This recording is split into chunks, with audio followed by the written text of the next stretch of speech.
ఇప్పుడు అమ్మవారు ఉత్తర క్షణంలో శాకంభరిగా మారింది. శాకంభరి అంటే ఆవిడ ఒంటి నిండా కాయలు పళ్ళు ఆ రకరకాలైనటువంటి వాటితోటి నిలబడిపోయింది. నిలబడిపోతే అందరూ గబగబా వెళ్ళి అమ్మవారి దగ్గర నుంచి తీసుకుని అదే పనిగా తినేశారు. ఎంత తిన్నా వస్తూనే ఉన్నాయి. ఆవిడే ఓ పెద్ద పాగైపోయింది, ఓ చెట్టు అయిపోయింది. శాకంభరి అంటారు.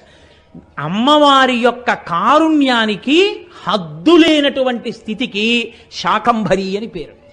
శాస్త్రం ఏం చెప్తుందంటే దేవీ నవరాత్రులలో అమ్మవారిని శాకంభరి రూపంతో ఎవరు పూజ చేస్తారో పూజ చేసి అమ్మవారిని ఒక్కసారి ఒక్క మాటతో నమస్కారం చెయ్యాలి.